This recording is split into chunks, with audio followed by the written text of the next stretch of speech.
This next speaker, this next amazing human, I'm so excited that she has decided, and then we decided, that she has something to share with us. So Sophia Schwartz, she's a free ski athlete, a ski mountaineer, but she's also a community person. And she's based here in Jackson. She's spent 3 years on the U.S. freestyle mogul team. When she comes up here, can you imagine her going bang, bang, bang, bang, bang, bang, bang through the moguls? I can with this huge freaking smile. But she works on the admin team at Teton Physical Therapy and Rehab, and she's a fitness coach. But her favorite days are spent outside with friends. I'm glad she spent one of those with me this year, and skiing with the Coombs Outdoor crew. And yeah, you'll see. She's known for her smile and nerdy science facts.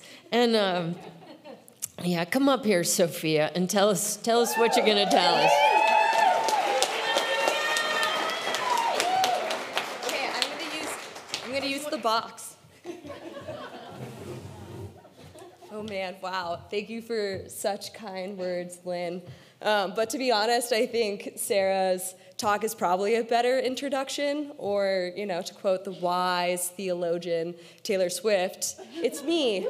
Hi, I'm the problem. It's me. My talk is going to be a little bit funny today because while everyone else is going to show you how smart they are, I'm going to do a bit of the opposite and instead share with you, well, some pretty questionable decisions I've made. My talk is about finding meaning in the mountains, and while I'm sharing it with you, this is really my own personal journey in safety in trying to keep myself safe. I think we all have to be a little irrational to love the backcountry and brave the freezing cold. Let's see if I can figure out this pointer. How's this work? Oh, wow, look at that. As a small child, I was literally bribed downhill through tears with chocolate. I did eventually figure out that suffering through hard things could be worth it and empowering. I learned by trusting myself and swallowing my fear, I was much more capable than I thought, and I could end up doing things like backflips. As a mogul skier, I worked hard and prepared diligently. And yet there were many moments where I needed to take a deep breath, move past that rational voice in my head, and go for it. These moments of overcoming fear were special, and I was rewarded with new skills, opportunities, and growth. It opened doors for me to compete on the U.S. ski team and World Cup, and I was really proud of helping progress the sport with my tricks. As I transitioned out of mogul skiing into big mountain skiing, I knew I was leaving a very controlled environment, and I would need to reassess my views and safety practices. I had already had a handful of friends die in avalanches before I moved to Jackson in 2017. However, about a month before I moved here, I had a real wake-up call when I nearly killed myself skiing down an escalator. Yes, you did hear right. I did, in fact, say escalator. While everyone else here has to make sure they don't kill themselves in the mountains, I have to make sure I don't kill myself literally anywhere I go. And this very long escalator is in Boston's Porter Square metro station, and I decided to ski down it because it looked fun. At the bottom, I fully blew up and managed to tuck and roll sliding across the floor. I popped up quickly to tell my friends that I was okay, but that my back was maybe bleeding. They took a look and recommended we call an ambulance ASAP. If you don't like gore, I recommend you look away for the next bit because I ended up sliding across that bolt on the ground and put a rather large gash into my back. So look away, and I'll let you know when the coast is clear. So this is the gash in my back, and then this is me the next day after having emergency surgery, where I had the pleasure of getting to call my mom because it was her birthday, and she's here today. Okay, the coast is clear. It's safe to look back. So this incident was a real wake-up call because I crossed the line. That trust I had in myself was rocked as I realized that I could pull the trigger and do something that I knew was wrong and dangerous. So I moved to Jackson with this question front of mind, and I'm pretty sure it's the same question we are all here today trying to answer. How do I pursue my passion for the backcountry but not kill myself? So I jumped into education taking courses, attending events like this one, and seeking out mentors like my amazing friend Laura Gaylord in this photo. I was really an inbound skier, having spent less than 10 days in the backcountry before moving here, and I knew that my high ability, high drive, and low backcountry knowledge was not a good recipe. The more time I spent here, and the more incredibly qualified people I saw get caught in avalanches, I came to recognize that high ability, high drive, and high backcountry knowledge could still potentially have consequential outcomes as well. The backcountry is a complex environment with high amounts of uncertainty. It's impossible for any of us to perfectly predict how the snow will behave.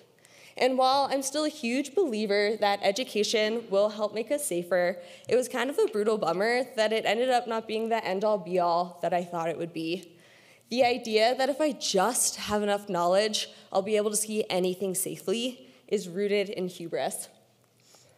So it beckons the question of, if the backcountry holds an inevitable element of risk, why do we do it? I think the reason is that it gives us meaning. I want to pause for a quick second and have everyone think about all the reasons they love being in the backcountry. If you jotted them down, we'd probably have a similar list. Connection with nature, physical health, progression. There are a ton of amazing reasons to be in the backcountry. And while some of them are directly tied to risk, many of them are not. And some could go either way based on context.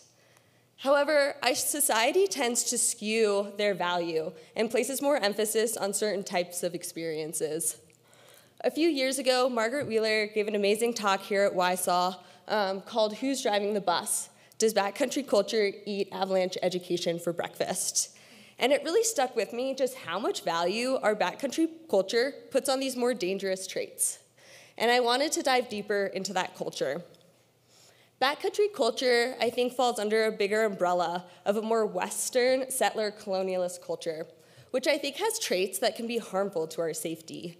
Western culture is often rooted in the idea that we can conquer nature and overcome it. We see this in our language of bagging peaks, ticking summits, handling our slough. We tend to uphold rugged individualism over community and team. And lastly, we believe in endless growth, which for me is still the hardest to reframe. I often feel like I don't have value unless I'm progressing and doing something bigger, better, faster. So we can all think of a friend or acquaintance who we might say things like, well, I don't care if I die in the mountains. And this breaks my heart because what I really hear is that they have nothing to come home for. The effects of Western mountain culture can have serious consequences outside of avalanches. If we only look for meaning in the backcountry through this crusher mentality lens, we set ourselves up to be vulnerable to some real mental health crises. We are all gonna age. We are all gonna slow down. So the practice of uplifting these different types of meaning is vital, both on and off the slopes. The super cool news is that there are many different cultures out there, and they can offer us different ways of thinking. In Robin Wall Kimmerer's book, Braiding Sweetgrass, she talks about using a gift economy. And this has helped me think of all the times the mountains have gifted me beautiful bluebird days with stable POW that have allowed me to ski some of my dream lines, versus the times that I felt entitled to take something and ski in bad conditions. I admire my friends Vanessa Chavarriaga and Juliana Garcia immensely for showing me a community care model on our trip to Pico de Orizaba last year, where we decided not to ski from the summit due to conditions, and it was still one of my all-time favorite trips. So back to this question, and I still don't really have the answer. Right now, I'm trying to be a lifelong learner and making sure my passions are diversified, authentic, and not solely based in risk-taking. So what does this look like? I think we could be pragmatic in building in different types of meaning in the mountains. Also, does anyone have some water? Can I grab a quick sip?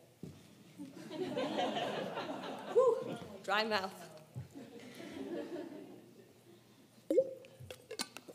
So much better. I'm terrible at hydrating, and this is a good learning moment. So I think we could be pragmatic in building in different types of meaning in the mountains. And I have 3 categories I wanted to share with you. Community is everything, and I think we all know this to be true, but building in good community takes so much intentional work. I have a rule that I only ski with people I like as people. And it sounds kind of absurd, but I've also skied with people for opportunity. I've skied with people I haven't felt safe with because I thought they could offer me access to a summit or a sponsorship. If I ski with people I like as people, then I'm fulfilled by simply spending time together, whether our objective works out or not. This photo is sort of a joke, but I often do see these spaced out groups and always kind of wonder if they're actually friends and like each other. To me, the spaced out group dynamic places value on speed rather than cohesion, conversation, and shared decision making. We all know that mentorship is magic in creating meaning. We've heard of déjà vu, but Vujade is a play on it, where we take an old experience and make it new again. We can all think of the thrill and excitement of doing something for the first time. As we repeat things, they naturally become more mundane.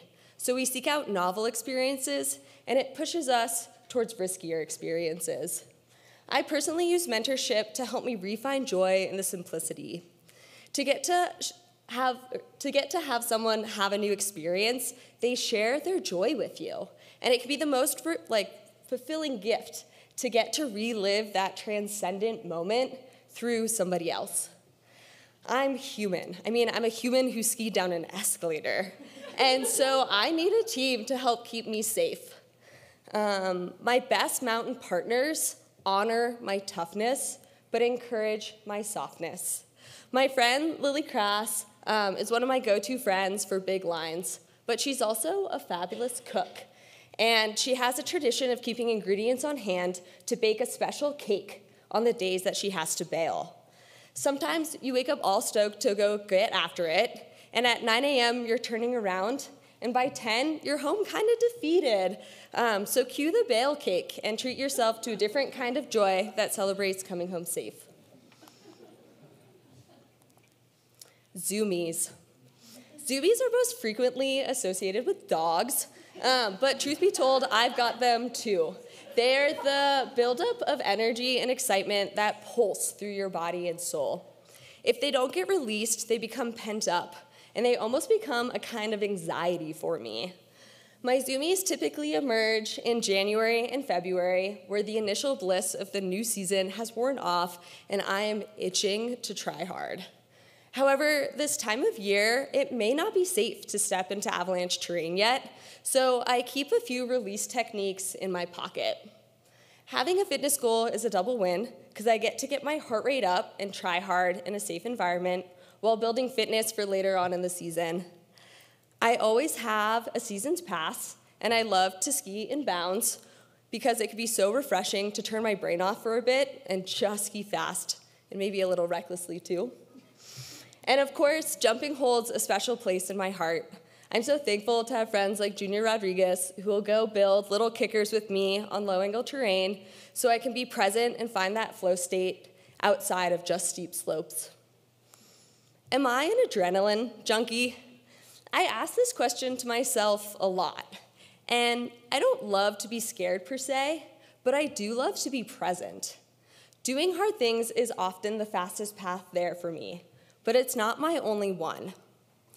When I step into meaningful goals that involve real risk, I use 3 guidelines to help me hone my zoomies. 1, would I do it if no one knew about it? Goals have to be about authentic personal fulfillment, not a status symbol. They have to be repeatable and not a Hail Mary. I don't want to do something so outside of myself that I couldn't come back and do it again. This photo is from a day up on the Grand Teton, and despite it being a bluebird day in May, the snow never softened. It was the kind of snow that after making a hop turn, it takes 3 chattering edge tips to come to a stop. I felt comfortable, it felt reputable, so I skied it. But it failed my third rule about conditions. We had planned to ski corn. It did not manifest that way. There are peaks I want to ski that may never have soft, safe snow. The Grand is not one of them, and conditions really do align up there. Even though nothing went wrong during my debrief, I came to the conclusion that this type of skiing cannot be my norm. I could have put crampons on and down climbed. Just because I can do something doesn't mean I should, because I want to be in it for the long game.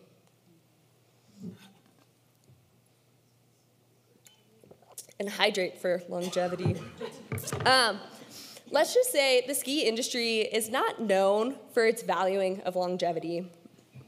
I'm sorry to poke fun, TGR, but this year's movie title was just too good to pass up. Our culture loves new and flashy and is all about progression. Progression is a powerful type of meaning for me, and I know it can be a double-edged sword. Post-escalator incident, I've tried to take my learning intentionally slow and relish in every little moment of growth along the way. This is a snapshot of the 2019-2020 season, and I love it because with progression, we have to remember that there's no skill set that'll ever let us be in avalanche terrain 100% of the time safely. It just doesn't exist, and that sucks. But there are times that the mountains are safer, so we have to be purposeful and choose our days to pursue meaningful risk. So up top, in this diagram, it shows a season snapshot of the 2019-2020 season from the Bridger Teton Avalanche Center website. And the top is the avalanche forecast for that day, and then the bottom is the reported avalanches that actually occurred. And again, it shows us that there are times in the mountains that have safer times. And the mountains really do gift us those meaningful days, and they tend to be in the spring. So with this in mind, I try to outline my season and match the appropriate time of year to my different type of meaning goals. So this is a horrifying look at the inside of my brain, so I'm really sorry, but we'll talk through it together. Okay, so right now we're in preseason. I'm focusing on having fun dinner parties with my friends, working on my winter trip logistics, and yeah, I'm busting out that rescue gear and I'm practicing, timed. Come December, I'm inviting all sorts of old and new friends to go on low-angle walks in the woods and seeing how we vibe. Come January, my zoomies are creeping in. The snowpack could be pretty confusing, with our persistent layers not knowing if they're still lingering there or not. Members of the community might be disagreeing on what terrain is safe to ski. And in these times of high uncertainties, I am doubling down on my other meaning goals and relying on my community to help me with that. That usually looks like me picking up the phone and calling Laura Gaylord every night and her just being like, be patient, Soph, be patient, Soph. Come February, we might be in that same holding pattern, but I'm listening to the mountains. I'm reading the forecast, I'm putting my avalanche education to use, and asking the question of what aspects are maybe starting to become safe to ski as our snowpack deepens and heals. In March, I'm no longer inviting social friends to town. I am protecting and prioritizing my time for skiing and waiting for those right days. April is similar, and I'm going on long, long walks, hopefully in the Alpine, to get ready for my expedition season, where I'm taking my diverse set of meaning with me as I travel to these big peaks that I know are probably the most dangerous type of my year. Last year, I thought was a bit confusing. We skied a lot of fun POW, but those clear, stable windows weren't really there. In March, I was abroad for a sponsorship commitment and then had a family health emergency. I missed the prime windows, and that's part of the game. I'm really thankful to my competitive background because it taught me to have a long-term perspective and put all my goals on a 4-year timescale around the Olympics. I still say that any meaningful goal of mine is worth giving 4 to 5 years to complete because conditions are going to line up in that time. It's really hard to be an off-the-couch backcountry hero. When we can, let's give ourselves a week rather than a weekend.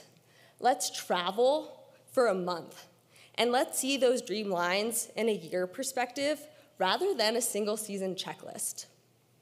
To the parents out there, send your kid on somebody else's spring break and take that time for yourself.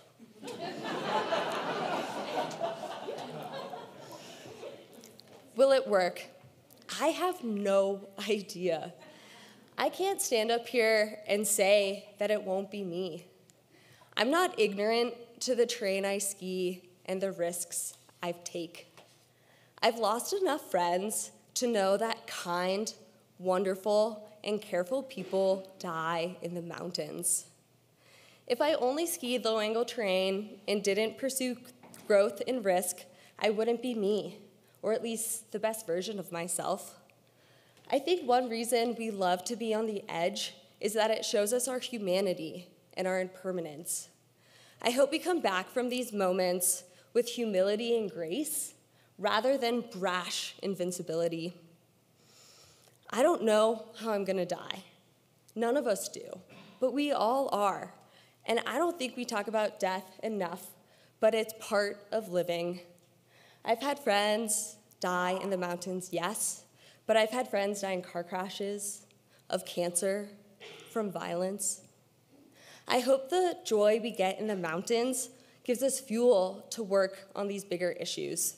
Because while this is about finding meaning in the mountains, this process for me is really about trying to live a meaningful life. Thank you.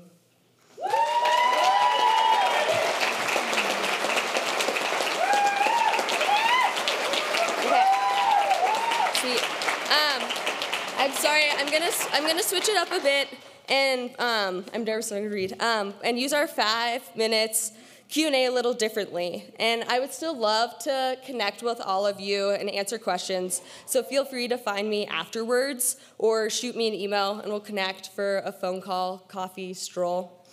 However, rather than talking about meaning, I want to do something meaningful. And I'm a bit nervous for this ask, so I'm gonna trust myself, take a deep breath, move past that rational voice in my head, and instead speak from the one in my heart. Last spring, I had the honor to get to go to Telluride Mountain Film as part of my friend Kit's film. Our video was programmed and showed nightly alongside another film by a group of Palestinian climbers. If you've seen their film, Resistance Climbing, then you actually know what Meaning in the Mountains is all about. It was amazing. The audience gave standing ovations, they won an award, and then our Palestinian climber friends went home to their family and friends. I know this isn't how you expected me to end today, and I wish I could tell you that our friends are safe, but I can't. As a woman of Jewish heritage and a family tree that has been erased by the Holocaust, I don't use the word genocide lightly, but that's what's happening right now, and I can hold space for victims on both sides. As I was preparing to give this speech on Wednesday, the United States used its power to veto an effort by the United Nations to provide humanitarian aid and a ceasefire. So I've prepared a few QR codes with different links that'll provide different ways we can hopefully help right now. This first link is a donation link to an organization providing care in Gaza. This morning, Egypt did open up that border. Who knows if the bombing will stop to get aid in? But right now, Israel has been blocking food, water, and medicine and electricity to hospitals. So the second link instead is a website through Jewish Voices for Peace to call our United States representatives because, as I said, they blocked the world's ability to provide care. The third link is to Real Rock's contact page. I've been reaching out to them, asking if they'd show this film for free because right now we're in a crisis and need a ceasefire. But more long-term, we need to change our mind and see how important Palestinian liberation is. This past spring, I also had the pleasure of getting to spend a month in Pakistan with my good friend Joey Sackett, and there we got to sit with our Muslim brothers and sisters and have these conversations. Storytelling and connections to the mountains, I have found, can sometimes be the most powerful tool I've seen to create change around our shared humanity. So I know this moment is complicated, and I'm happy to have more nuanced conversations with you all. So please don't hesitate to reach out to me. And I just want to say so much love to everyone here, and thank you so much for your support.